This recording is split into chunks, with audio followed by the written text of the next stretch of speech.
नमस्कार, मैं हूं प्रवीण बाकी। बिहार आंदोलन यानी जेपी आंदोलन के 50 साल पूरे हो चुके हैं। 1974 में 18 मार्च 1974 को वो आंदोलन की शुरुआत हुई थी पटना की धरती से, और फिर वो आंदोलन देशव्यापी बना और अंततः कांग्रेस की सत्ता चली गई और जनता पार्टी फिर सरकार में आई। मगर इस प्रक्रिया के दौरान, इस पूरी उपलब्धि के दौरान लंबा यातना भी देश ने झेला, लंबी यातना झेली देश ने, और हजारों नौजवान जेलों में बंद कर दिए गए केस मुकदमे के बगैर, और इतनी पुलिस प्रताड़ना झेलनी पड़ी जिसकी कोई इंतहा नहीं। जेपी आंदोलन या छात्र आंदोलन जो शुरू हुआ था वो कुछ उसूलों को लेकर के, कुछ मूल्यों को लेकर के शुरू हुआ था। उन मूल्यों की क्या स्थिति है, जेपी आंदोलन जिस वजह से, जिन मुद्दों को लेकर शुरू हुआ था, वो आज किस स्थिति में है, जेपी आंदोलन से उपजे हुए राजनेता आज क्या कर रहे हैं, इस पर हम बातचीत करेंगे। मगर दुखद ये है कि 50 साल पूरे होने के बाद बिहार में शांति है और कोई आज उस आंदोलन को याद नहीं कर रहा है। न सरकारी स्तर पर कोई उसके लिए कार्यक्रम हो रहे हैं, न गैर सरकारी स्तर पर, जबकि आंदोलन से उपजे नेता ही आज सत्ता में बैठे हुए हैं बिहार में। इस पर बातचीत करने के लिए हमारे साथ दो खास मेहमान मौजूद हैं। मेरी दाहिनी तरफ हैं हरेंद्र प्रताप जी, जो भारतीय जनता पार्टी के पूर्व एमएलसी भी हैं और डीआईआर में बंद थे मीसा में इमरजेंसी के दौरान। और मेरी बाईं तरफ हैं अनिल विभाकर जी, जो कवि और पत्रकार हैं। ये मीसा में बंद थे इमरजेंसी के दौरान, और दोनों ने लंबी यातना झेली उस आंदोलन में, और दोनों आज अलग अलग कार्य क्षेत्र में काम कर रहे हैं। तो सबसे पहले मैं हरेंद्र जी से जानना चाहता हूं कि हरेंद्र जी, जो आंदोलन शुरू हुआ था, जो मुद्दे थे, वो मुद्दे आज कहां हैं और किस हद तक आप मानते हैं कि वो मुद्दे पूरे हुए या अधूरे हुए? देखिए, ऐसा है कि जो मांग पत्र था बिहार आंदोलन का, वो तैयार किया था पटना विश्वविद्यालय छात्र संघ ने। उस छात्र संघ के अध्यक्ष थे श्री लालू प्रसाद यादव, महामंत्री थे सुशील कुमार मोदी, और ज्वाइंट सेक्रेटरी थे रविशंकर प्रसाद, जो अभी हैं। तो जैसे आम स्टूडेंट और आम लोग जो मांग पत्र बनाते हैं, महंगाई, बेरोजगारी, शिक्षा में परिवर्तन, चुनाव पद्धति में सुधार, तो ये मांग पत्र को लेके उन लोगों ने मांग रखा। लेकिन चूंकि वो मांग पत्र के बाद जो कार्यक्रम आयोजित किया उन लोगों ने, उसको किन कारणों से श्रीमती गांधी को लगा, चूंकि नहीं तो वो मांगे क्या थी?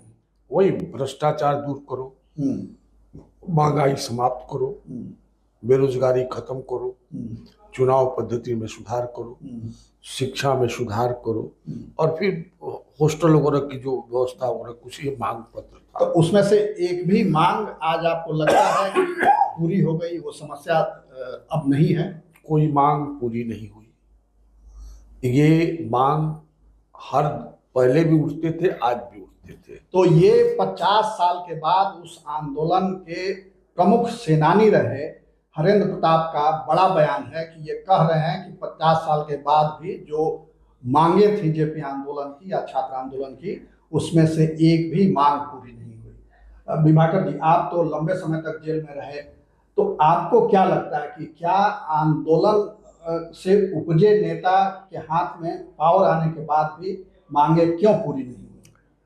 देखिए, मुझको तो जेल में ही ये अनुभव हो गया था कि ये आंदोलन जो है वो निरर्थक जाएगा। इसलिए ऐसा क्यों लगा? हाँ, बता रहा हूँ। इसलिए कि जब चुनाव की घोषणा हुई, लोकसभा चुनाव की, उसमें टिकट देने की जब बारी आई तो उसमें एक शर्तें बनी थी, अहर्ताएँ थी कि ये होगा तो उनको टिकट दिया जाएगा। लेकिन उस समय मैं जेल में ही था और टिकट वैसे लोगों को दिया गया जिन लोगों ने इमरजेंसी का खुलकर समर्थन किया था, इमरजेंसी में ज्यादतियाँ की कराई थी आंदोलनकारियों पर, तो जेल नहीं गए थे वो लोग। तो वही मुझे लगा कि यहाँ से पहली बार जब अहर्ताएँ पूरी नहीं हो रही, उनका उल्लंघन हो रहा है, तो आगे चल के तो फिर वही होगा कि नेता वही हैं, कांग्रेस से लोग आए हुए हैं, जिन लोगों ने पिटवाया था मुझको गया में सरेआम मैंने खुलेआम, उसमें एक मंत्री हुआ करते थे केंद्र में, सुखदेव प्रसाद वर्मा एक हुआ करते थे मंत्री। अच्छा, उनको भी टिकट दिया गया, वो दल बदल के जनता पार्टी हाँ आ गए थे, उन्हें भी टिकट दिया गया। अरे बाबू जगजीवन राम भी आ गए थे, सबको टिकट दिया गया। तो भाई फिर जो आंदोलन जो कर रहे थे, जो जेल में सड़ रहे थे, यातना सह रहे, तो उनका क्या होगा फिर?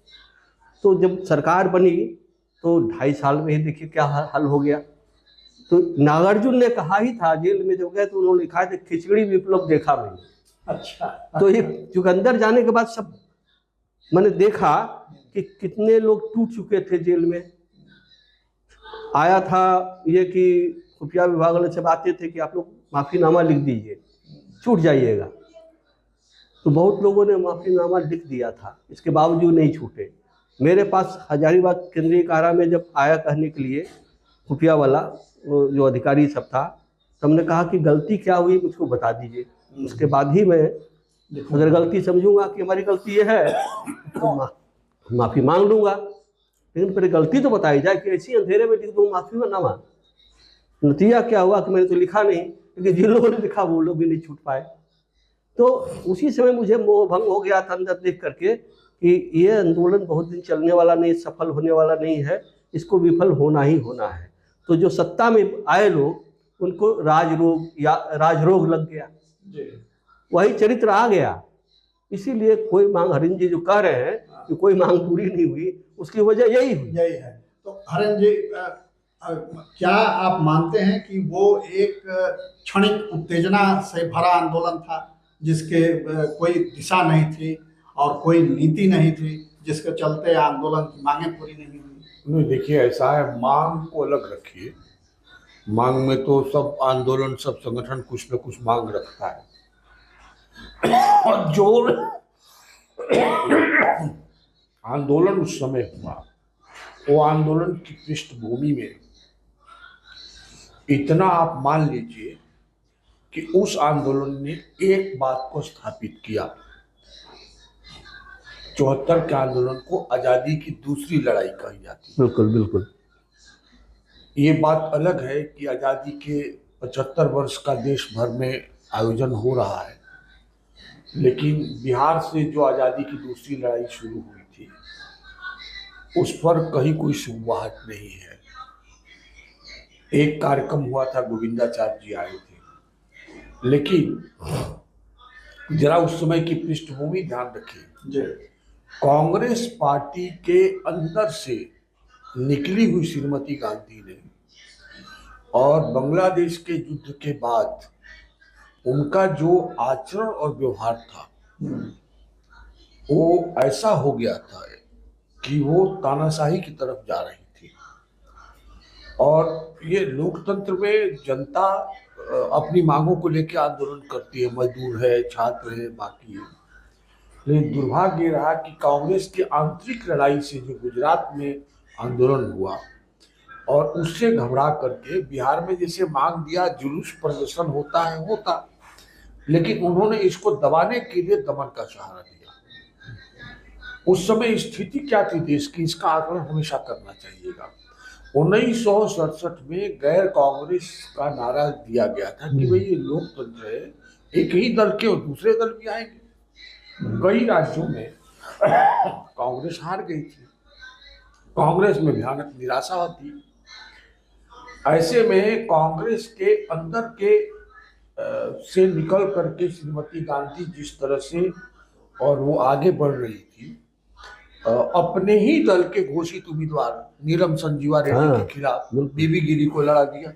ये लोकतंत्र में लड़ा दिया और जितवा भी दिया। कहा कि अंतरात्मा की आवाज से शुरू, इससे लगा कि तो तानाशाही हो रही, इसको डेमोक्रेटिक डिक्टेटरशिप कहा गया। और हम लोग जेल में इसकी चर्चा भी करते थे। और अगर बिहार आंदोलन नहीं होता तो आप कल्पना नहीं कर सकते थे, अभी जैसे परसों अभी कोरिया में, दक्षिण कोरिया में हुआ, तानाशाह बनने की कोशिश, और कैसे कर रहे हैं इलेक्टेड, चाहे बांग्लादेश में शेख हसीना पर भी आरोप लगा कि वो चुनाव के माध्यम से ही तानाशाह बनना। आपने एक शब्द इस्तेमाल किया, डेमोक्रेटिक डिक्टेटरशिप। तो अभी भी क्या वैसी स्थिति नहीं है डेमोक्रेटिक डिक्टेटरशिप पार्टियों के अंदर और सरकारों में? अब देखिए, किसी पार्टी के अंदर डेमोक्रेसी है या नहीं, ये आप जनता से पूछ लीजिए। ये आला कमान क्या होता है? आप चुनाव जीतते हो, विधायक अपना नेता तय करेगा ना। आजकल सब दल कह रहा है कि पार्लियामेंट्री बोर्ड तय करेगा नेता, तो ये जनता ने तो एमएलए चुना है, पार्लियामेंट्री बोर्ड का चुनाव तो जनता ने किया नहीं है। बिल्कुल। और इसलिए देश के अंदर लोकतंत्र, ये जो सपना देखा लोगों ने कि भाई जनता के द्वारा जनता के चुने हुए प्रतिनिधि चलाएंगे, और अब दलों के अंदर लोकतंत्र खत्म हो गया है।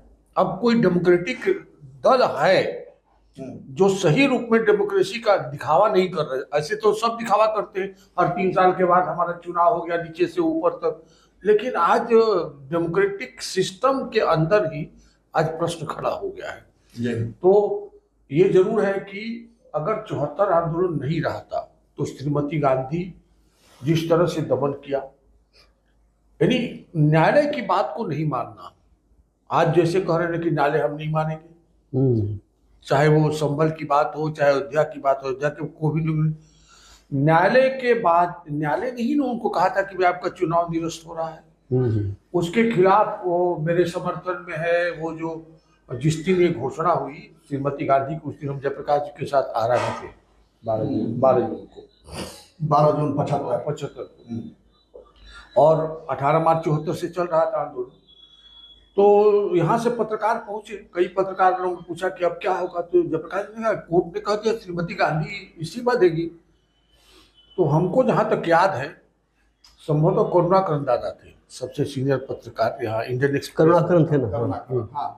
वो बार बार पूछते थे कि जयप्रकाश जी अगर इस्तीफा नहीं दिया तो क्या होगा। कहा न्यायालय ने कह दिया तो इस्तीफा देंगे। और देवेंद्र बाबू के घर पर ठहरे हुए थे आराम से, हम लोग जा रहे थे नक्सलियों को सरेंडर कराने के लिए। वही कहा कि इस्तीफा नहीं देगा तो क्या होगा, तो उन्होंने कहा अनर्थ हो जाएगा। वो अनर्थ, इमरजेंसी लगी, और वो इसको चुनाव से अपना मुहर मारना चाहती थी कि मैंने सही काम किया, लेकिन वो हार गई। और अगर वो नहीं हारती तो आप गौर करिए कि इस देश से लोकतंत्र चला जा रहा था। एक जो देश के अंदर ठहराव था, कोई नहीं हुई हमें कहानी, उसको तोड़ने का काम, यानी एक राजनीतिक जागरूकता लोगों में आई। तो ये एक बड़ी उपलब्धि मानी जा सकती है कि लोगों में राजनीतिक जागरूकता और अपना अच्छा बुरा सोचने समझने की दृष्टि एक विकसित हुई। विभाकर जी, आंदोलन के जो मूल्य थे वो उनके नेताओं के द्वारा भुला दिए गए। तो क्या जो युवा नेता थे उस समय के, उन्होंने अपने नेता यानी जेपी के साथ छल किया, जेपी को एक मुखौटा के रूप में इस्तेमाल किया अपनी सत्ता लोलुपता के कारण? ये तो जेपी को उसी समय मालूम हो गया होगा जिस समय जेपी के निधन पर पहले तो उनकी बात जो है मुरारजी ने माननी शुरू कर दी, नहीं कर दी। अवज्ञा शुरू कर दी, कहा कि ये जो है सरकार अलग है और अलग है। दूसरी उनका एक बयान बड़ा उस समय मशहूर हुआ था कि जेपी सरकार नहीं। हाँ, इसलिए पहले तो वही तो एक तो वही पता चल गया उनको कि उनकी स्थिति क्या है, उनकी हैसियत क्या है, उनका महत्व क्या है। दूसरी बात है कि सत्ता में आने के बाद कुछ दिन के बाद देखा, वर्षों के बाद, जेपी आंदोलन से निकले नेता, चाहे वो समाजवादी हो चाहे वो माने गैर समाजवादी हो, सब जातीय छत्रप बन गए और दल भी बन गए, सब जातीय छत्रप के दल बन गए। तो यहाँ तक कि वामपंथी पार्टियां भी अब जातीय जो वर्ग में विश्वास करती हैं वो जातीय राजनीति में शामिल हो गई। हाँ। तो इतना अवमूल्यन हो गया और अच्छे अच्छे जो काम करने वाले लोग थे उनको किनारा करने लगे लोग। बिहार में भी वही हुआ। बिहार में आपने देखा होगा कि जब सरकार बनी थी यहाँ, तो स्वास्थ्य मंत्री जो बनाए गए थे पहले, वो क्या नाम था उनका, लालमोहन चौबे थे। नहीं, आक्रमण किया था यहाँ बिहार में चंद्रमोहन राय। इतना अच्छा काम किया था उनको सजा या मिली, इसको पुरस्कार या मिला, उनका विभाग बदल दिया गया। वो तो अभी ना जगमोहन राय तो अब मैं अभी बता रहा हूँ, 2005 उसी से शुरू हुआ, बता रहा हूँ। अवमूल्यन ऐसा हुआ और यहाँ तक पहुँचा। अच्छे काम करने वालों को यही सजा मिली, उनका विभाग बदल दिया गया। फिर उनकी जो दुर्गति हुई, कुछ उनके दल में जो उपेक्षा हुई, ये जग जाहिर है। और ये सब जेपी आंदोलन से निकले उपजे नेता उन लोगों ने उनके किया, द्वारा। उन लोगों ने किया। तो इतना अवमूल्यन हो गया जेपी आंदोलन का। बस एक ही उसकी उपलब्धि मैं मानता हूँ कि एक तो कांग्रेस का जो अहंग था या उसका जो उसकी तानाशाही हो रही थी, उसको ख़त्म हुआ और सत्ता बदली। दूसरा सबसे जो कहिए कि उपलब्धि है दूसरी, वो ये है कि इमरजेंसी ख़त्म हुई और अब इमरजेंसी लगाने से के बारे में कोई सपने में नहीं सोच सकता। ये उपलब्धि है। नहीं, अब इमरजेंसी लगाने की जरूरत क्या है? अब तो अब अघोषित इमरजेंसी लगी, हाँ अघोषित लगी, लेकिन वो तो भाई घोषित थी ना। संविधान की ऐसी तैसी कर दी गई। अब भी संविधान की ऐसी तैसी हो रही है, ऐसा नहीं कि नहीं हो रहा है, अब भी हो रही है, लेकिन अब न्यायालय के माध्यम से हो रही है। अब न्यायालय के माध्यम से हो रही है ऐसी तैसी। उस समय सरकार के कब्जे में के नियंत्रण में न्यायपालिका थी। अब इस समय तो भाई संविधान कहता है कि देश में सभी नागरिक बराबर हैं, मौलिक अधिकार में यही है कि सबकी मान बराबर है। लेकिन आपने क्या देखा पिछले 2 साल में, ये विशेष नागरिक हैं, वो चुने हुए जनता के प्रतिनिधि हैं, उनको चुनाव में प्रचार करना है तो उनको जमानत दी जाती है। मतलब 2 तरह की कैटेगरी हो गई नागरिकता में, एक विशेष नागरिक, दूसरे सामान्य नागरिक। तो ये क्या है, संविधान की ऐसी तैसी है। पर तब जेपी आंदोलन जब रास्ते से भटका सत्ता में आने के बाद, तो जेपी इतने असक्त क्यों हो गए कि वह अपने चेलों को फटकार नहीं सके, उनको रास्ते पर लाने की कोई कोशिश उन्होंने क्यों नहीं की? देखिए, पूरे आंदोलन में मैं ये मानता हूँ कि प्रारंभ में जयप्रकाश जी को जो लाया इसलिए गया कि हिंसा न फैले, क्योंकि 18 मार्च के पहले गोली चल गई थी और 18 मार्च के बाद गोली के बाद और भी कई जगह हुआ ना, गया में 12 अप्रैल को गया में गोली चली। आंदोलन हिंसात्मक होगा तो सत्ता दमन करेगी सोच करके। और जो उस समय महत्वपूर्ण रोल कर रहे थे उसमें से लोग हैं, आर.के. पांडे जी हैं, रमाकांत पांडे जी, गोविंदाचार्य जी हैं, राम बहादुर जी हैं, लखनलाल श्रीवास्तव गुजर गए। ये सब लोग मिलके जेपी से आग्रह किए थे कि इसको हिंसक न होने दिया जाए, मूल्यों पर लाया जाए। जयप्रकाश जी ने उस आंदोलन को व्यवस्था परिवर्तन के बदलने का प्रयास किया, संपूर्ण क्रांति का जो नारा 5 जून को दिया। और जेलों में भी सत्ता का विकल्प क्या हो, शिक्षा व्यवस्था कैसी होनी चाहिए, ये हम लोग बैठ के चर्चा करते थे।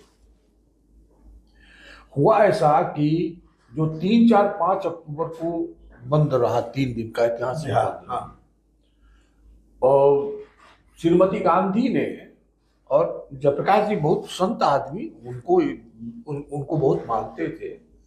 उनको लगा कि भाई ये जो क्यों कर रहा है, जनता के प्रश्नों को सुनो। तो वो जो गए 1 नवंबर को श्रीमती गांधी से वार्ता करने, उस वार्ता के भंग होने के बाद और 4 नवंबर को जो लाठी चली है, 4 नवंबर को जो रैली थी इस गांधी मैदान को, वो दृश्य हमको याद है कि जेपी कैसे कदमकुआं से निकले, अपने जीप से बीएन कॉलेज से प्रवेश करना चाहते थे, टीयर गैस चल रहा है, लड़के इधर उधर से भाग रहे, और ये नारा भी दिया हम लोगों ने कि हमला चाहे जैसा होगा हाथ हमारा देगा। लेकिन जाते जाते वो लाठीचार्ज हो गया, इनकम टैक्स पर झाप होती है, और श्रीमती गांधी अड़ गई कि नहीं, अब कोई इस्तीफा नहीं देगा।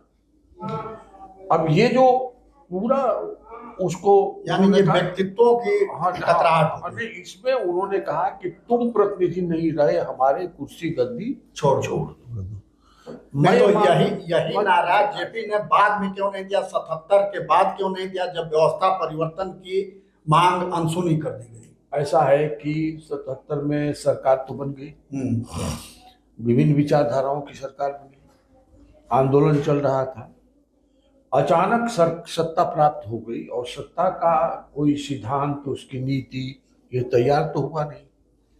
कांग्रेस आ गई, उसमें जनसंघ था, समाजवादी पार्टी थे, तीनों मिल करके ये, तो ये सब सत्ता के बदल के बारे में जो विचार था। और ध्यान रखिए, जयप्रकाश जी जुलाई 76 से अस्वस्थ हो गए थे, उनको पेरोल मिला किडनी वाली बीमारी और थी। तब वो डायलिसिस पर डायलिसिस उनका शुरू हो गया। और संजोग से मैं उसके बाद कई बार मैं मिला जयप्रकाश जी से, क्योंकि हम लोग नया टोला में रहते थे, जाते भी थे। 1 साल तक मैं ये मानता हूँ कि जयप्रकाश जी का जो एक नैतिक दबाव था वो सत्ता से हट गया था। 1 साल के बाद। हाँ, 1 साल के बाद। और उनका स्वास्थ्य भी उतना परमिट नहीं करता था, फिर भी वो जाते थे, सार्वजनिक कार्यक्रमों में जाते थे। उसके बाद जनता पार्टी का जो अंदर कलह जो चला, और उस कलह का परिणाम ये हुआ कि अंत में दोहरी नागरिकता का सवाल उठा। दोहरी सदस्यता। राजनारायण जी ने उठाया, दोहरी सदस्यता का। और वो सरकार बन गई, कांग्रेस के समर्थन से चौधरी चरण सिंह बन गए। और जब जयप्रकाश जी का जिस दिन निधन हुआ, उस दिन तो सबसे पहले सूचना हम ही को मिली है, और वो देने वाले थे लखनलाल श्रीवास्तव जी, क्योंकि उसके पहले एक दिन एक बार अफवाह हो गई थी, गुजर गए सदन में, लोकसभा में श्रद्धांजलि। वो फोन किए तो हम लोग आए, तो फिर जो रूम में उनका निधन हुआ, उससे गुलाब था, उतार करके हम लोग नीचे रखे। तो देखिए क्या है, जयप्रकाश जी नेता थे हमारे। जयप्रकाश जी का एक आदर्श व्यक्तित्व था, जिसके कारण ये सब मौने थे। लेकिन उनका स्वास्थ्य ये साथ न देने के कारण ये जो बौने टाइप के जो लोग थे, ये अपने को जेपी से बड़ा मानने लगे। और आज दुख के साथ कहना पड़ता है कि कांग्रेस का उतना पतन नहीं हुआ जेपी आंदोलन से निकले हुए नेताओं का जितना पतन। बिल्कुल। और आज उनके पास नैतिक बल नहीं है कि वो कह सके कि हम जेपी आंदोलन में थे। मुझे खुद लगता है कि जब मैं जाता हूं तो बाहर कहते हैं, अच्छा ये आप लोग के साथ यही लोग थे ना भाई। अरे भाई, क्या जातिवाद, क्या परिवारवाद, ये भ्रष्टाचार क्या नहीं है, क्या नहीं है। तो इसलिए जिन मूल्यों की आप बात करते हैं, मूल्यों को लेकर के जयप्रकाश जी क्या सोचते थे कि ये होगा क्या। यानी मुझे आपकी जानकारी के लिए, शिवानंद तिवारी को विधानसभा का टिकट मिल गया था, रामानंद तिवारी एमपी बन गए थे, शाहपुर से शिवानंद जी को टिकट मिला हुआ टिकट अभी है, बेचारे अस्वस्थ हैं पवन श्रीवास्तव जी। हम लोग आरा में इतना दबाव बढ़ा है कि शिवानंद तिवारी को अपना टिकट वापस करना पड़ा। जयनारायण मिश्रा जो उनके हैं, उनको टिकट दिया गया। हम लोगों ने कहा बाप बेटे का नहीं चलेगा, माँ बेटे का नहीं चला तो बाप बेटे का नहीं चलेगा। आज जिसके अंदर परिवारवाद और वंशवाद ये नहीं चलेगा कहने वाले, अब तो हर पार्टी में सब अपने अपने बाल बच्चों को राजनीति में ले जाना, ये करना, कैसे सेट हो, कैसे करेंगे। इसी गांधी मैदान में, आप मेरा पूरा नाम नहीं जानते होंगे, पता नहीं मालूम है कि नहीं, विधानसभा में गए तो मालूम है। हम कभी अपना टाइटल नहीं लगाते। हरेंद्र पहले लिखते थे, बाद में हरेंद्र कुमार हो गया, बाद में विधानसभा में गए तो हम टाइटल लिखते। अब ये लोग तो खुलेआम जाति सम्मेलन करता है, शर्म आनी चाहिए। जेपी ने कहा था जनेऊ तोड़ दीजिए, मेरे देख लीजिए, जनेऊ नहीं है, मैं जनेऊ नहीं पद। मूल्यों के साथ जीना, ये सब लोग जो कर रहे हैं, भीतर से हमको लगता है कि क्या हम सही रूप में, और वो साथी जो आज हम लोग के साथ नहीं है, पीड़ा उठाए, जेल गए, हम लोग को तो मान लिया एमएलसी बन गए, कुछ खाने का रहने का सब सुविधा मिल गई, उनको क्या मिला? पेंशन भी जाकर के 2009-10 से पहले 5,000, बाद में 10, 15 पे 15, 5-10 हजार में वो कैसे जी रहे पर, क्योंकि देखिए 3 साल 74, 75, 76 ये पढ़ाई तो छूट गई, अब ब्रेक हो गया, हजारों लोग, तो उन सब का क्या होगा? ये जो लोग कर रहे हैं, मैं इतना ही कहूँगा कि सबको अपना आत्मावलोकन करना चाहिए। क्या आप सचमुच जेपी आंदोलन से जुड़े हुए रहे हैं क्या? इसको आप नैतिक आधार पर कह सकते हैं क्या? आपने जातीय आधार की बात की, जातीय सम्मेलनों की बात की, और उसी आंदोलन से उपजे नीतीश कुमार जी की सरकार ने जातीय गणना कराई बिहार में, इसको आप किस रूप में देखते हैं? मैं तो यही कहता हूँ कि देश में जातीयता सही से जातीयता कैसे खत्म होगी? हर व्यक्ति अपने बेटी की शादी अपने जाति में करता है, अपनी बेटी की। कौन है जो कहता है कि हम तिलक दहेज नहीं देंगे? आप अदालतों में चले जाइए, जो मुकदमे हैं घर के, जमीन के, ये 90% अपने पटीदार से, अपनी जाति से। बिल्कुल बिल्कुल।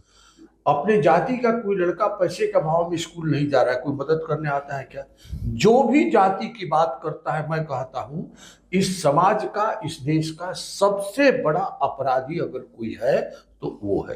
तुम जाति करो ना भाई, ईमानदारी से करो, तो जातीयता खत्म हो जाएगी। जातीयता अगर बढ़ जाए तो कम से कम किसी बाप को अपनी बेटी की शादी के लिए अपना घर नहीं बेचना पड़ेगा, किसी माँ को गहना नहीं बेचना पड़ेगा, किसी का बच्चा बिना पैसे के अभाव में पढ़ नहीं पाएगा, अदालतें खाली हो जाएंगी, मुकदमा नहीं चलेगा। मैं आपको इतना बता सकता हूँ। तो जाति किसके? केवल चुनाव के लिए? तो ये सारे के सारे चुनाव के सौदागर बन गए लोग। जैसे गांधी जी की अंतिम स्थिति थी, कांग्रेस के नेता भी उनकी बात नहीं मानते थे, तो क्या आपको लगता है कि जेपी भी अपने अंतिम दिनों में उसी दौर से गुजरे? बिल्कुल बिल्कुल, लगभग वही दौर था जो गांधी की स्थिति थी, वही अंतिम में सरकार बनते ही लगभग साल भर के बाद ही जयप्रकाश जी की हो गई थी। तो दौर वही था। और ये दुखद है, सत्ता का जो रोग लगता है तो वो ऐसा ही होता है। नहीं, मगर एक बड़ा सवाल यह है कि ठीक है कुछ लोग सत्ता में आ गए, मगर आंदोलन में तो लाखों लाख नौजवान शामिल हुए थे। तो जो लोग सत्ता में नहीं आए, विधायक, सांसद, मंत्री नहीं बने, वो नौजवान क्यों नहीं प्रेशर ग्रुप के रूप में काम कर सकते? अच्छा, जिंदगी भर वो प्रेशर ग्रुप का काम करेंगे? आखिर उनका भी तो कोई परिवार है, वो चलेगा कैसे? आप ध्यान नहीं दे रहे हैं, आप उपेक्षा कर रहे हैं, तो हर कोई झंडा ही ढोएगा।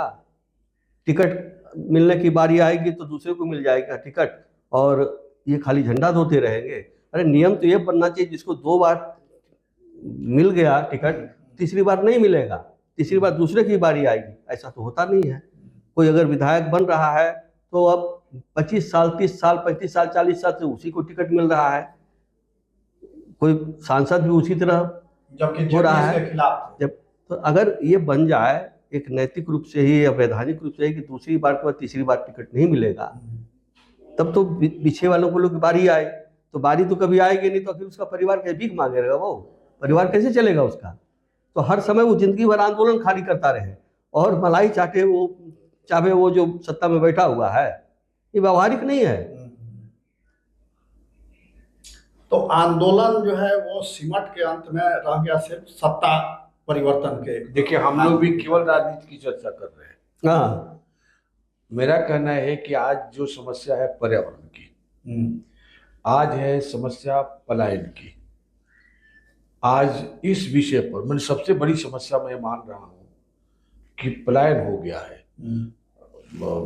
लोग, मैं पूछता हूं कि आज कहाँ है, जैसे अनिल भाई से मैंने पूछा तो बेटा बेटी जहाँ है वहां जाएंगे, बेटा बेटी को काम कहाँ मिला? बेंगलुरु। तो ये बेचारे का अपना जो संपर्क है ये तो टूट गया। आज सबसे बड़ी समस्या ये हो रही कि गांव से लोग शहर में भाग रहे हैं, छोटे शहर से लोग बड़े शहर में जा रहे हैं, देश से लोग विदेश में जा रहे हैं। हमारे एक मित्र वो गृह प्रवेश में विदेश गए थे तो फोटो डाले, हमने कहा कि बताया कि हमारा बेटा यहाँ है, बेटी वहाँ। हम बोले आपके साथ कौन है? तो कोई नहीं। आज इस समस्या का एक बड़ी आबादी ऐसी है, जो बड़ी नहीं, ये मैं रहता हूँ जहाँ रिटायर्ड लोग, उनको महिलाएं अपने साथ अपने परिवार को नहीं रख पा रही है। कहती है कि कहाँ रखे, एक रूम में का तो किराया ही 2 रूम का, हम उसमें अपने परिवार को कितना रखें? पारिवारिक व्यवस्था टूट गई, पर्यावरण का संकट हमारा खड़ा हो गया है। आज दिल्ली के अंदर सांस लेना मुश्किल हो गया है। उसी तरह शिक्षा व्यवस्था में कहाँ हम आगे बढ़े?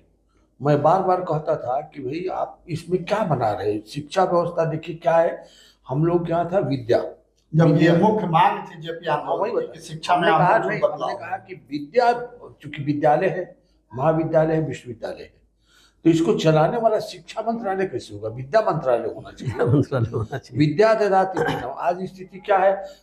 पढ़ा, कंपटीशन में उतना नंबर नहीं आया तो क्लर्क है, तेज है तो उससे BDO SDO बन गया, उससे है कलेक्टर बन गया।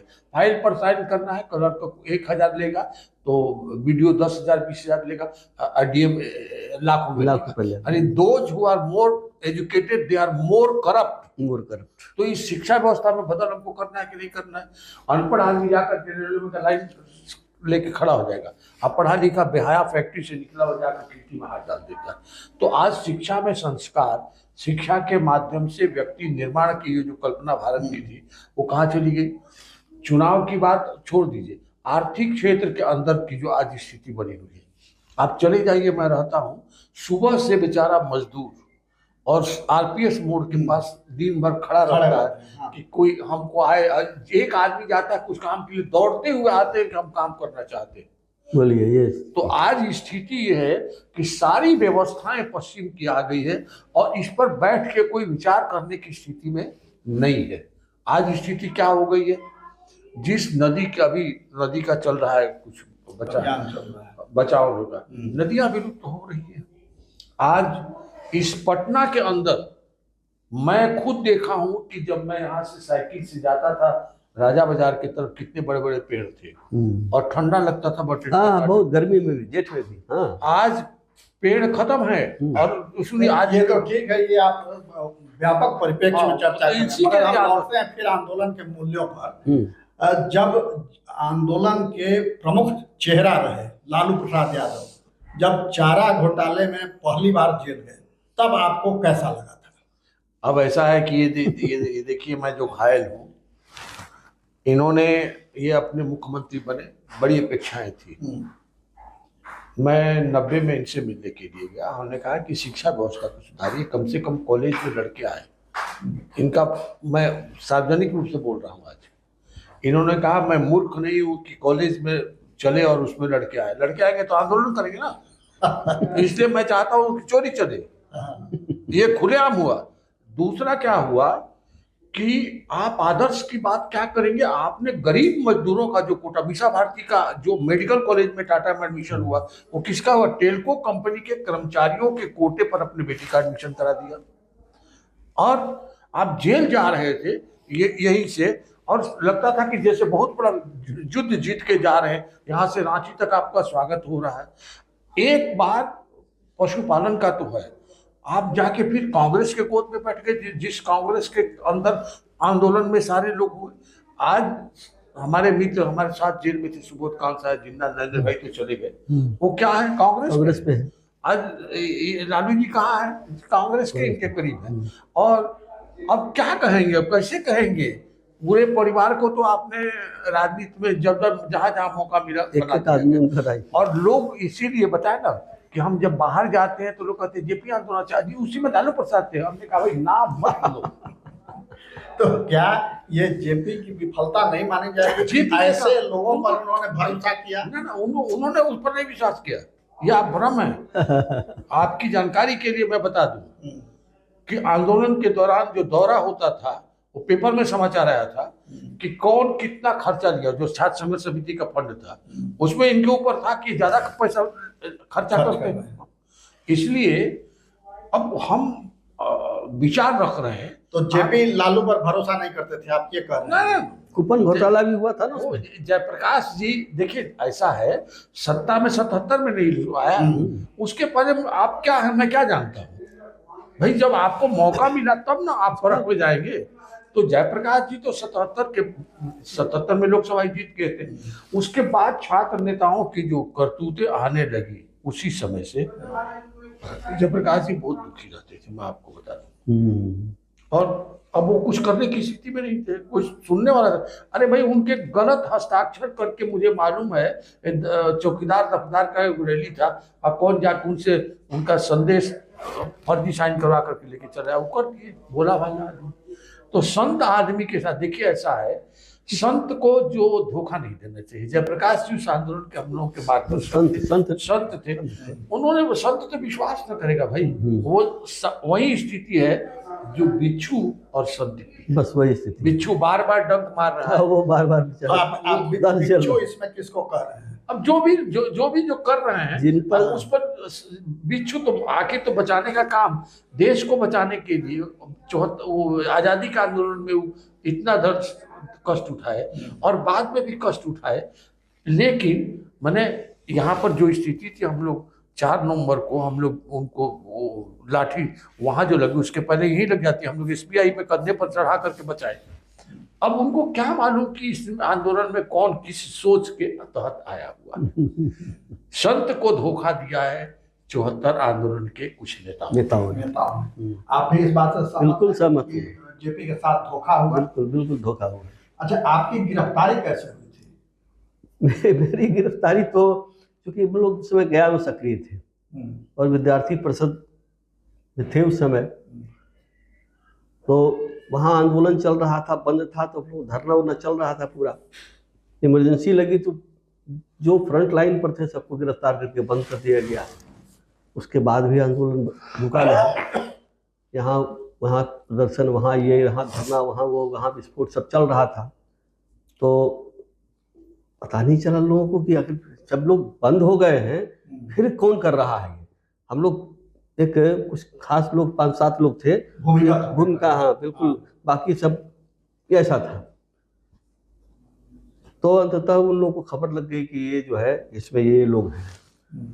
तो उसमें उस समय हुआ कि ये लक्ष्मण जी प्रसाद थे, विद्यार्थी परिषद के, वो राष्ट्रीय उपाध्यक्ष भी थे उस समय। उनकी बेटी की शादी थी, तो हम लोग रात में उसी में लगे हुए थे, ये हो रहे थे। इस बीच एक विस्फोट हो गया वहाँ आपको गया में बस स्टैंड पर। तो हम लोग, ये 74 की बात है? 74 की बात है, इमरजेंसी लगने के बाद की बात है। अच्छा, यानी 75 में इमरजेंसी लगने की बात की बात है। तो हम लोग को आ रहे थे बस स्टैंड की तरफ से ही, तो पीछे से प्लेन ड्रेस में था, उसने पकड़ लिया। पकड़ करके गिरफ्तार करके हम लोग 3 लोग थे उसमें, मैं था, एक ज्ञानचंद जैन था, एक अनिल कुमार सिन्हा, एक और थे, 3 लोग थे। और फिर वही उसके बाद जेल भेज? नहीं, जेल नहीं भेज दिया गया। उसके बाद हम लोग को फिर वहाँ ले जाया गया बस स्टैंड में, गांधी मैदान के पास। और वहाँ फिर आए खुद SSSP थे उसमें, अनिल कुमार पांडे। अच्छा, हाँ। और वहाँ धुनाई शुरू हो गई, उल्टा लटका के मार लाठी उनके सामने वो भी चला रहे थे। और वो साहित्यकार SP थे? हाँ बता रहे हैं, वो भी चला रहे थे। और उनके सिपाही भी।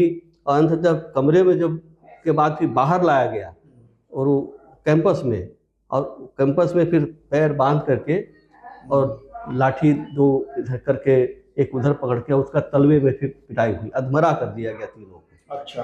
और उसके बाद बंधे हुए पैर वाली स्थिति में ही आगे पुलिस वैन लगा था, इसमें चढ़ो जाके। तो पैर में चोट है और पैर बंधा हुआ है, जब गिरे तब फिर पिटाई लाठी से। किसी तरह वहाँ तक पहुँचे तो उसको फिर ठूस दिया गया इसमें, वैन में गया, सिविल लाइन थाने की हाजत में बंद कर दिया गया। अधमरा स्थिति में पड़े रहे 1 दिन 2 दिन। तो कोई इलाज नहीं हुआ? कोई इलाज नहीं, बता रहा हूँ। और यहाँ से आ रहा है आदमी, वहाँ से आ रहा है, दिल्ली से आ रहा है पूछने वाला, पटना से जा रहा है IB का आदमी। इस बीच जो है 5 दिन जब होने लगा तो फिर मेडिकल करा करके हम लोग को, एक और आदमी प्रभात कुमार सिन्हा, वो मिलने के लिए आए। जब जैसे सिविल लाइन में उनको भी पकड़ के बंद कर दिया गया तो हम लोग 4 आदमी हो गए इस तरह से। फिर उसके बाद हम लोग को जल्दी जेल भेजिए हमको। तो 5वां दिन फिर जेल भेजे, तब जेल जाने के बाद वहाँ इलाज हुआ। इस तरह से गिरफ्तारी हुई। अच्छा, उस समय पुलिस के दमन की बहुत चर्चा होती है कि 74 आंदोलन में आंदोलनकारियों पर बहुत दमन हुआ।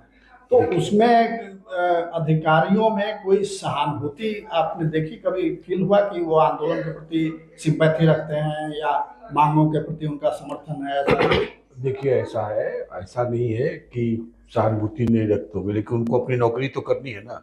देखिए, ब्यूरोक्रेट्स जो है वो किसी दल का नहीं है।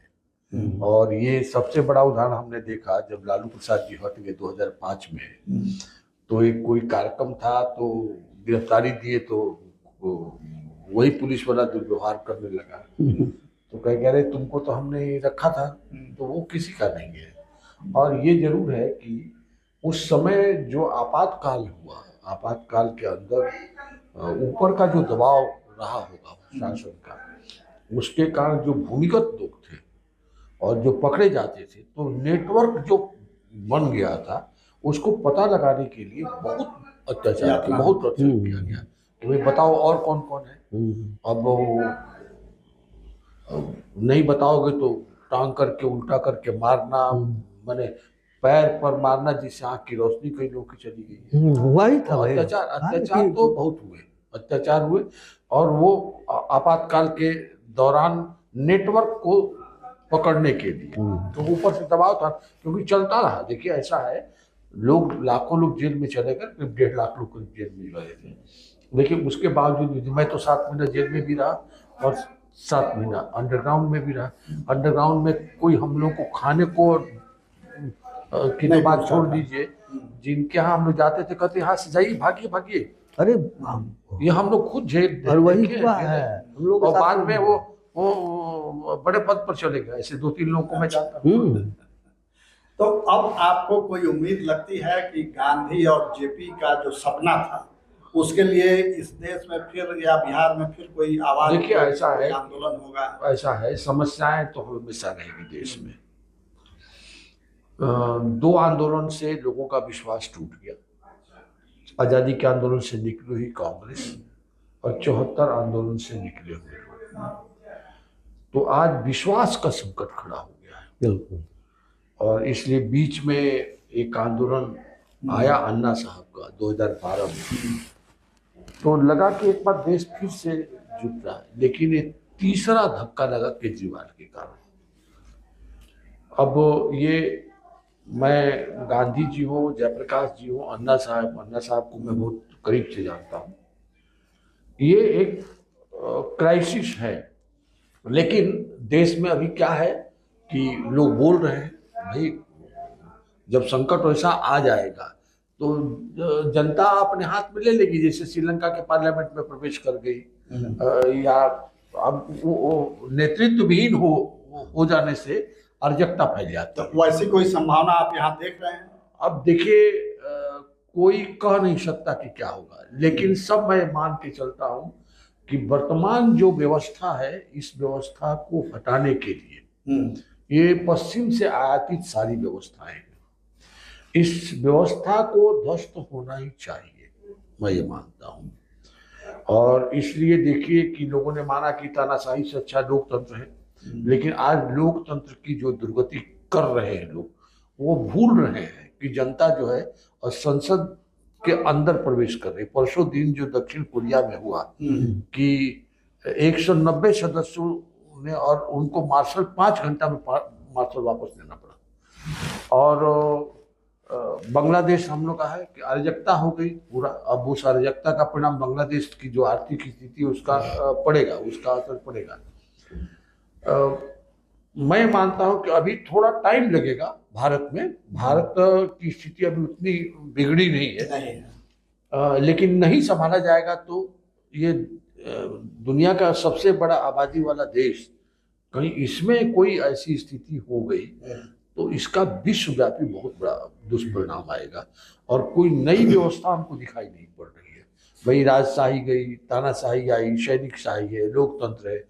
अब नई व्यवस्था क्या होगी इस पर बुद्धिजीवी और बाकी लोगों को विचार करके देखना चाहिए, क्योंकि ये जो लोकतंत्र हो रहा है, जिस तरह का नौटंकी हो रहा है, और सरकारें गठबंधन की या एक दल की जो भी बन रही है वो कैसे काम कर रही है, क्या हो रहा है, ये व्यक्ति प्रधान जो राजनीतिक व्यवस्था खड़ी हुई है उसमें समाज प्रधान कैसे बने, इसका कोई तो आप निराश हैं?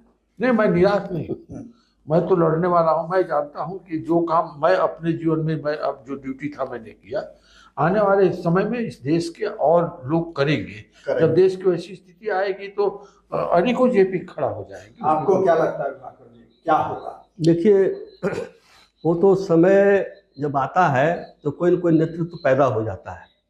लेकिन जो कांग्रेस की बात जो कर रहे थे अभी, गांधी की बात, कांग्रेस का दोष कम है उसमें, गांधी का दोष सबसे ज़्यादा है। पहले ही वहाँ लोकतंत्र का अनादर या लोकतंत्र का जो बहुमत है उसके निर्णय का विरोध करते हुए, और वहाँ अपनी बात, हाँ, अपनी तनाशाही गांधी ने की थी। पटेल को अगर बनने देते प्रधानमंत्री तो देश की स्थिति कुछ और होती। उन्होंने हर जगह, कांग्रेस में कई थे, लेकिन कांग्रेस में नेहरू के प्रति जो उनकी कमजोरी थी, और वो कमजोरी के कई कारण है, बहुत लंबी विस्तृत चर्चा हो जाएगी, है ना। और तो नेहरू को प्रधानमंत्री बनवा दिया उन्होंने। यानी कांग्रेस में उसका तानाशाही के बीच हाँ, बीज बोया, लोकतंत्र के विरुद्ध, बहुमत के विरुद्ध बीज बोया गांधी ने।